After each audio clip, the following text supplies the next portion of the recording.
Usually when we think about a construction site, the progress is incredibly obvious. Oh, absolutely. It's very visible. Right. You see the heavy machinery roll in, the foundation gets poured, the wooden framing goes up against the sky, and finally, the roof gets attached. Day by day, you can literally stand on the sidewalk and point to the exact physical changes happening right in front of your eyes. Yeah, it's a very tangible process. Yeah. You can just measure the progress with a ruler or, watch the silhouette of the building change. But then suddenly the construction crew moves entirely inside the house. Right. And from the outside, the house looks exactly the same for months. The paint doesn't change, the roof is done.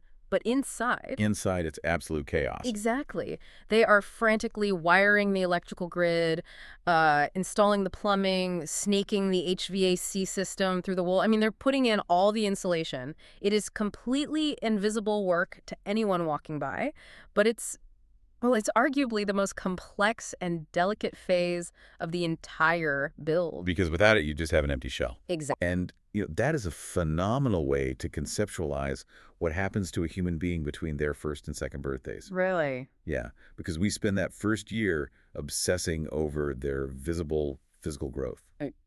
Year 2? That is the ultimate internal rewiring phase. So the outside construction stops. Right. The physical expansion slows way down and the internal infrastructure just takes over completely. And that is exactly our mission for you today. Welcome to the Deep Dive. Whether you are a parent currently deep in the trenches of toddlerhood, maybe a very tired aunt or uncle, or, just someone fascinated by how the human brain actually puts itself together, right, we're going to map out this chaotic, magical year. It really is a magical time. It is. And our guide for this journey is an incredibly detailed breakdown of toddler milestones, specifically from 12 to 24 months.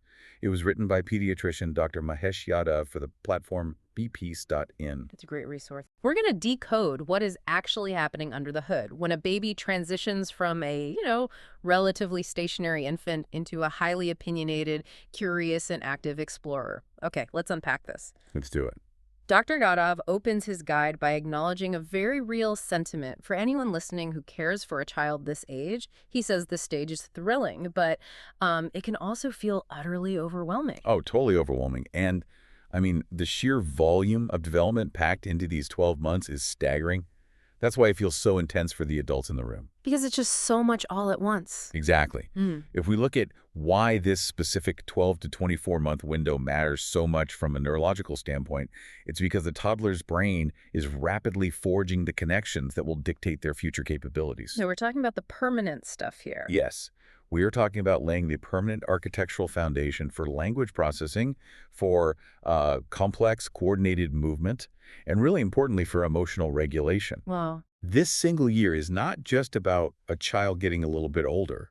It is about establishing the core operating system they'll basically rely on for the rest of their lives. And what is so incredibly counterintuitive for most of us is that while all this massive internal construction is happening, their actual physical growth, like the stuff you measure on a doctor's scale, practically hits a brick wall. It really does. Which brings us to a behavioral mystery that drives parents absolutely crazy.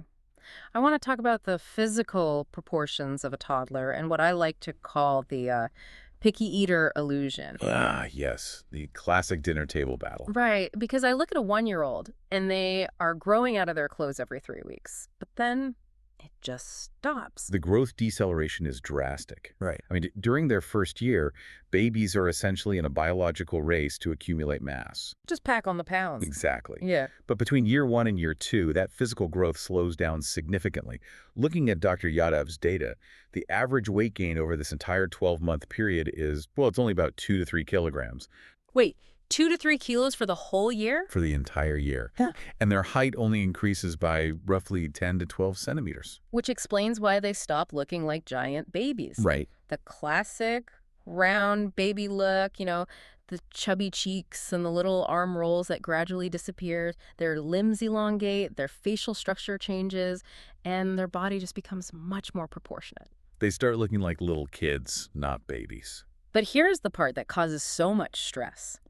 Because of this physical slowdown, their appetite starts fluctuating wildly. One day they eat like a competitive eater, and the next day they survive on, half a cracker, and a single blueberry. Yeah, I always think of it like a smartphone. It's like their body stops focusing on building a bigger physical phone case, and instead it diverts all its battery power into upgrading the internal software. that is a really helpful visualization. But let's take it a step further. It's not just upgrading software. The body is literally altering its basal metabolic rate. Okay, so the energy demand shifts entirely. Exactly. Yeah. Building bone mass and fat tissue requires a massive, constant caloric intake.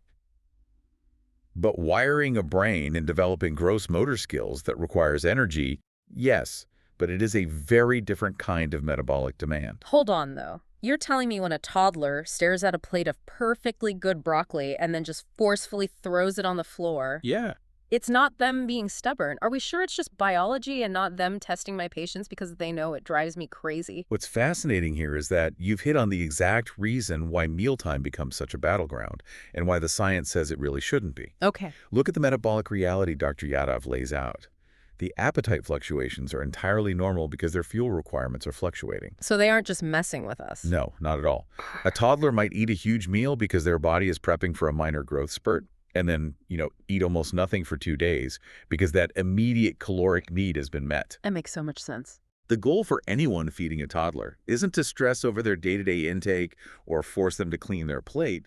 What matters is providing a balanced variety over the course of a week. Right, like grains, fruits, vegetables, dairy, protein. Exactly. If you consistently offer the right fuel, their biological internal cues will prompt them to take what they need, exactly when they need it, to support that internal rewiring. Wow. If you are listening to this right now and you've been fighting the dinner battle, I really hope that takes a huge weight off your shoulders. It should. It's a game changer. So, if the body isn't growing as fast in sheer size, it is absolutely exploding in capability.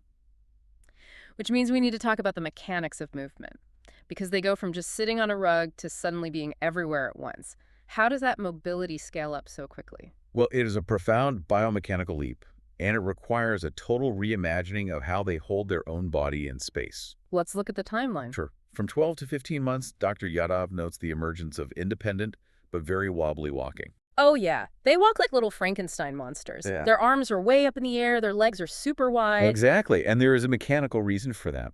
A toddler's head is still disproportionately large and heavy compared to the rest of their body. Right. This means their center of gravity is located much higher up around their chest, whereas an adult's center of gravity is down near the hips. So when a 12-month-old throws their arms up and waddles, they are actively trying to counterbalance that top-heavy frame. That is wild. I never thought about it like that. But the brain adapts rapidly. By 15 to 18 months, they build the core strength and the neural mapping to lower their arms, walk confidently, and suddenly they're climbing your furniture. Oh, the climbing. Yeah. And then from 18 to 21 months, they start running, albeit unsteadily. And by the time they hit that second birthday at 24 months, they are running steadily and even figuring out how to balance on one foot long enough to kick a ball. It's crazy to think about the physics involved in kicking a ball. It's incredibly complex. You have to shift your entire body weight, maintain your balance on one tiny foot, swing the other leg, and make contact with a moving object. I mean, it is a massive computational task for the brain. It really is. But it isn't just the big, gross motor movements, right? They're fine motor skills. The tiny, precise movements are refining just as fast. Well, the fine motor development is actually one of those complex neurological achievements of this entire year. They develop what is called the pincer grasp, using the thumb and index finger to pick up tiny objects. Like a single Cheerio off the floor. Precisely. To execute a pincer grasp, the brain has to coordinate the visual input of seeing the object, calculate the exact distance, send a signal down the arm, and fire the microscopic muscles in the thumb and index finger, Wow. all while simultaneously inhibiting the other 3 fingers from closing. It takes an immense amount of cortical bandwidth. That's amazing. And this is also when they learn to turn the pages of a hardback book, stack 2 or 3 blocks, scribble with a crayon, and, begin using a spoon. Right, they are mastering their environment. So for those of you listening who are currently tripping over safety gates in your own home, this explains so much. Because suddenly, Nothing in your house is safe. Nothing. They can reach higher things because of the gross motor skills, and they can open tiny latches or pick up microscopic hazards because of the fine motor skills. And this is exactly why Dr. Yadav emphasizes thorough childproofing. Yeah. Installing safety gates, covering electrical outlets, and removing anything hazardous. Which we all know we're supposed to do. Right. But I think we need to fundamentally reframe how we view childproofing. How so? Well, most people view it purely as risk mitigation, like putting the child in a sterile bubble so they don't get hurt. But neurologically speaking, when you childproof a space, you are actually creating a secure laboratory for exploration. A laboratory, I like that. Dr. Yadav highlights that active, safe exploration is one of the primary drivers for brain development at this age. If a child is in a space where a caregiver is constantly having to yell, "No, don't touch that," or "Stop," that's dangerous. You're just killing the vibe. You're actively interrupting their natural learning loop. A thoroughly safe environment allows them to follow their curiosity freely, which builds those neural synapses faster. That makes so much sense. You aren't locking them up. You're building a secure laboratory for them to run their physical experiments. Exactly. But here is the thing about experiments. Once you have this newfound mobility and you're discovering all these hidden things in your laboratory, you naturally have a biological urge to report your findings back to the head scientists. The head scientist being you, the caregiver. Right, which is you, the listener. How does a toddler's brain suddenly switch gears to vocalize all this? Because I look at a 12-month-old and they can barely say, "Dada." How fast does that vocabulary actually scale up over the next year? The language development in this 12-month window is exponential, but it happens in two distinct channels. You have receptive language and expressive language. Okay, break that down for us. Receptive language is what they understand, and expressive is what they can actually say. And the timeline Dr. Yadav lays out shows a huge gap between those two. A massive gap. At 12 to 15 months, they might only have 1 to 3 simple expressive words like mama or dada. By 15 to 18 months, it's 5 to 10 words, and they can point to body parts. Okay. Then 18 to 21 months, 10 to 20 words, and they're combining words with physical gestures. And by 21 to 24 months, it's 20 to 50 words or more, and they're doing two-word combos like more milk or bye-bye. But the nuance here is that what they actually say is only the tip of the iceberg. That is the crucial point. Comprehension vastly outpaces speech. The receptive processing centers of the brain mature much faster than the complex motor coordination required to manipulate the vocal cords, tongue, and lips to produce clear speech. So the hardware to speak is just lagging behind the software to understand. Exactly. So even when a toddler only has 3 spoken words at 14 months, they completely understand a complex command like, "Go get your shoes and bring them here." They're absorbing, processing, and categorizing language long before they have the physical articulation to produce it themselves. Here's where it gets really interesting, though. Dr. Yadav introduces this wonderful mantra in the guide. Look for progress, not perfection. I love that phrase. He stresses that a variation of a few months in these timelines is completely normal. Some kids walk early and speak late, and some kids speak in full sentences, but take forever to let go of the coffee table. It's so true. So let me ask you about that trade-off. If a child is a physical daredevil climbing the bookshelf at 16 months, but they barely speak a word, is it just because their brain has finite resources? Like, can they only focus on mastering one major developmental app at a time? The concept of finite neural bandwidth is a very accurate way to look at it. Dr. Yadav includes a specific doctor note based on his clinical experience regarding this exact parental anxiety. Because parents panic about this all the time. They really do. He notes that delayed speech or late walking are the most common concerns brought into his clinic. But he emphasizes that if the child is otherwise interactive, making eye contact, and progressing gradually, they almost always catch up naturally. They just need time. Right. The brain will heavily focus its resources on mastering complex motor skills, get those locked into muscle memory, and then pivot its energy back to language acquisition or vice versa. It is not a race to check arbitrary boxes on a calendar. It is about looking for an overall forward trajectory. I love that. The brain is just prioritizing its downloads based on what the kid finds most interesting at the moment. That's a great way to put it. But all this downloading leads to a massive, inevitable clash. Think about it from the toddler's perspective. You have a brain whose desire to explore their motor skills is peaking. But their ability to communicate their complex desires, their expressive language, is still incredibly limited. Yes. When those two realities collide, we enter the most infamous part of this age, the tantrums. Oh, the tantrums. It is the ultimate emotional bottleneck. You have the desires of a teenager trapped in a body that can only say no and mine. Right. Because cognitively, according to the source, they are making these huge leaps. They start engaging in pretend play, like feeding a stuffed animal or talking on a toy phone. Which requires serious imagination. Socially, they show strong attachments, they start seeking true independence, and they want to do absolutely everything themselves. I do it. Exactly. But then routines change, or they physically cannot manage to pull their own shoes on, or they can't find the words to explain that their sandwich is cut into the wrong shape. The tragedy of the wrong sandwich shape. And boom, we get a tantrum. But I want to defend toddlers for a second here. Please do. Tantrums get a terrible rap in pop culture. People treat it like the child is being manipulative or intentionally difficult. But based on the neurology we've been discussing, isn't a tantrum actually a sign of a healthy, functioning brain that is just temporarily short-circuiting? If we connect this to the bigger picture, tantrums are exactly that. They are the physical manifestation of cognitive overload. I like to think of a toddler's brain as a high-powered sports car engine running without a cooling system. Oh, that's a good analogy. The emotional center of the brain, the amygdala, is fully online. It generates intense desires, deep fears, and massive frustration. So the engine is revving. Right. But the prefrontal cortex, the part of the brain located right behind the forehead that is responsible for logic, reasoning, and impulse control, is still incredibly immature. It is essentially under construction. So when they drop their cracker and start screaming on the floor, they literally do not have the physical hardware yet to rationally tell themselves, it's okay, I can just get another cracker. Precisely. The logic center cannot override the emotional center yet, which means the goal for you, the listener, or any caregiver isn't to immediately stop the toddler from feeling frustrated or to punish the emotion. You can't punish them out of it. You cannot punish a child into growing a prefrontal cortex faster. Wow. Yeah, that's true. The goal is to act as their external cooling system. You remain calm, you offer physical comfort, and you validate the feeling. By doing that, you help them feel secure so their nervous system can regulate. You lend them your prefrontal cortex. Exactly. Over time, that external regulation teaches their brain how to eventually build those internal pathways to self-regulate. And part of keeping that engine running smoothly is respecting their physical needs, too. The guide is very clear that amidst all this rewiring, they need 11 to 14 hours of sleep a day. That's crucial, usually including 1 or 2 naps. And they need several hours of active physical play to burn off the energy. But something I found really reassuring.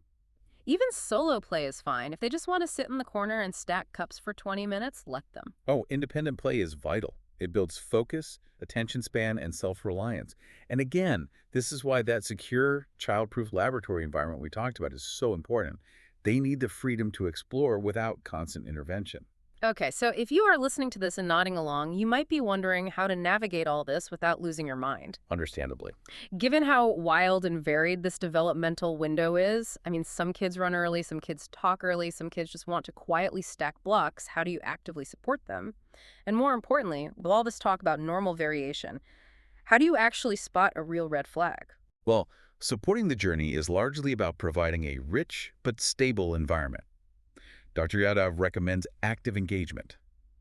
Talking to the child frequently, narrating your daily activities. Just talking out loud while you cook? Yeah, exactly. Naming everyday objects, reading picture books together, and responding warmly to their attempts to communicate, even if it's just pointing and grunting. What about routines? Maintaining predictable routines for meals and sleep is also crucial because it provides a structural safety net that helps them feel secure amidst all these massive internal changes. Basically, be their tour guide and keep the itinerary stable. Exactly. But what about the warning signs? Amidst all the grace we give for different timelines, when should someone actually consult a doctor?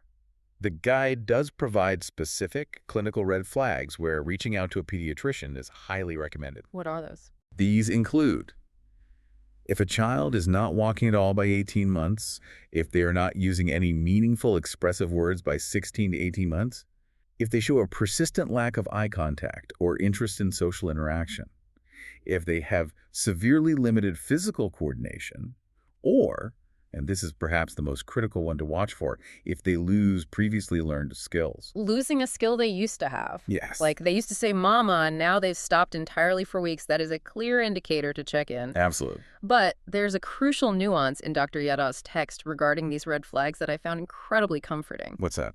He specifically notes that taking a child to a doctor because they have no words at 18 months isn't because something is definitely wrong. He says it's because early support helps. So asking a clarifying question for the listener here, the takeaway is vigilance without panic, right? We aren't looking at these milestones as a pass-fail grade on their birthday. We are just monitoring an ongoing trajectory. This raises an important question about how our society views medical intervention. You are absolutely right. It is not a pass-fail exam. Right. Very often, parents will delay or avoid seeking an early evaluation because they are terrified of a permanent diagnosis. But Dr. Yadav's entire point is that early intervention is simply about gathering tools. Tools to help them. Yes, because the toddler's brain is in a state of hyperneuroplasticity, meaning it is highly adaptable. And still wiring itself, building a supportive scaffolding right now, is incredibly effective. Getting a speech evaluation at 18 months isn't about slapping a lifelong label on a child. It's about giving the child and the parents a few targeted techniques to help bridge that communication gap while the concrete is still wet, so to speak. So what does this all mean? If we step back and look at this entire 12-month sprint from 1 to 2 years old, a few massive themes stand out for anyone raising or interacting with a toddler. Yeah, there's some really clear takeaways. First, slower physical growth means picky eating is a totally normal mathematical reality. Just provide the healthy fuel and let their biology sort out the quantity. Exactly. Second, motor and language skills develop on a wildly sliding scale, often trading focus and energy in the brain. And third, those infamous tantrums are not a sign of failure on your part or theirs. They are just the messy, noisy byproduct of an engine running without a cooling system, trying to process a very big world. It is a year of spectacular, invisible transformation. And honestly, I think there is a profound lesson hidden in this pediatric guide, one that extends far beyond parenting toddlers. Oh, yeah. Think about how we operate as adults. We are often incredibly hard on ourselves when we try to learn a new skill, change careers, or navigate a difficult, chaotic phase of life. We expect immediate mastery. That is so true. We get deeply frustrated when we stumble or when we can't perfectly articulate what we're feeling. But what if we applied Dr. Yadav's toddler rule to our own adult lives? Look for progress, not perfection. What if we gave ourselves the exact same grace we're supposed to give a 16-month-old?